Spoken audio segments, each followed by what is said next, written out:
Madame Dulaurent, je me tiens devant vous et devant vous toutes pour mon dernier combat. C'est mon dernier discours. Vous m'avez répété pendant 2 ans la même chose. Vous m'avez dit qu'il était dommage que je ne me révèle pas davantage dans mes discours, que je procédais ainsi à mon propre sabordage. Vous voulez un signe de ma part? Vous n'aurez que le vilain petit canard, car oui, les masques tombent ce soir. Je suis l'imposteur de la filière publicité. Je suis la candidature prise par erreur. Je suis celui qui, aux recommandations publicitaires, préférait sa lubie un peu adolescente de rappeur. Mais j'espère, malgré les déshonneurs qui m'accablent, convaincre le jury aujourd'hui. Car après tout, cela fait 2 ans que je trompe mon monde, et comme on le dit, pas vu, pas pris. Permettez-moi, mesdames et messieurs, la narration de la banale histoire qui nous amène à cet instant. Adolescent un peu trop grand de corps, trop petit d'esprit.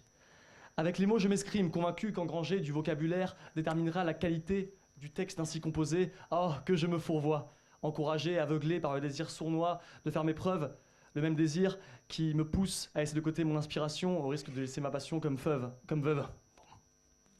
Toujours est-il que je désire ardemment porter mon art au firmament. Oui, je vois de plus en plus grand. Mais pour cela, il faut arrêter mes études et à ces mots, mon père devient rouge comme dans une étuve, me fait comprendre que cela n'aura pas lieu. Ah, je dois me rendre à l'évidence.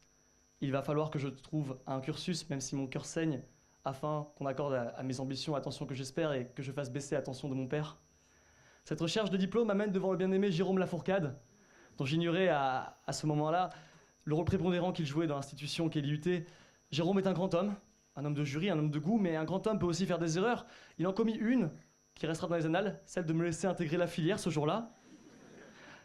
Bien que je ne lui ai en aucun cas caché mes motivations réelles, le rap toujours. Et nous voilà partis pour 2 ans. Je découvre ma promotion, l'ancienne, puis au fil des ans la suivante. Et je me demande s'ils envisagent réellement de poursuivre dans cette voie. Je parle bien de la voie publicitaire. Ce n'est pas inintéressant, mais je n'y comprends rien. On va pas se cacher. On me demande des choses. Je me donne un air pensif, un air un peu bravage, comme si j'allais relever les défis. Mais je ne fais que cacher à mes camarades que je ne comprends rien à ce qu'on fait.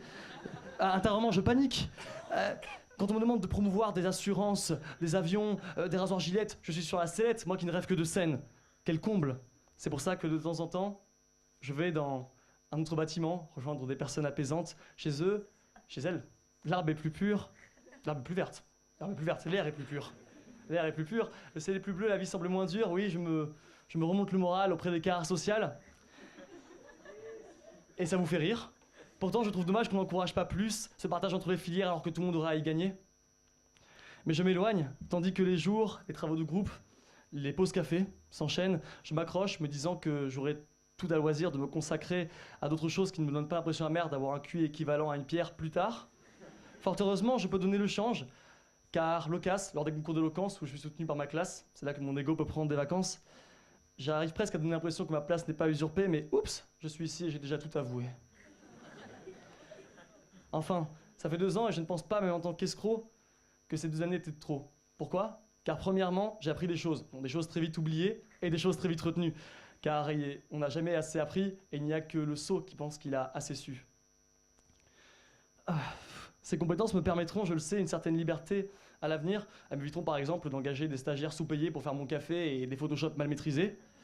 J'ai aussi pu appréhender d'autres notions utiles, telles le fonctionnement des machines à café de l'IUT, ou des astuces telles que, tu vois, si tu fais tomber le paquet de Madeleine numéro 34 et que tu fais le Kit Kat, puis que tu passes sur le paquet d'Haribo, tu peux avoir les 3 pour 1 euro. Des choses très utiles, surtout pour la société d'un élève en plein travail. Deuxièmement, j'ai fait des rencontres. Alors on pourrait croire négatives au vu de ma narration, mais ce n'est pas le cas. Non, sans plaisanter, quels que soient les liens qui aient pu être créés, j'ai passé 2 ans aux côtés de personnes motivées, à différentes échelles, mais motivées quand même. Des personnes avec beaucoup de capacités, sauf une. Elles n'arrivaient pas à voir qu'elles avaient des capacités.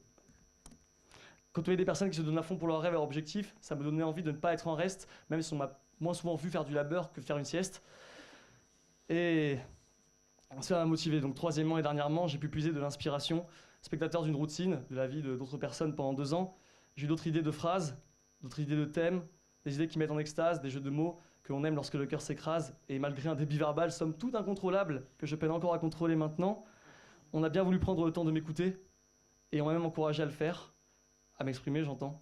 J'entame la construction d'une nouvelle conviction sans laquelle tout ce que je pose sur le papier, avant de le déclamer devant vous, n'est pas forcément à jeter.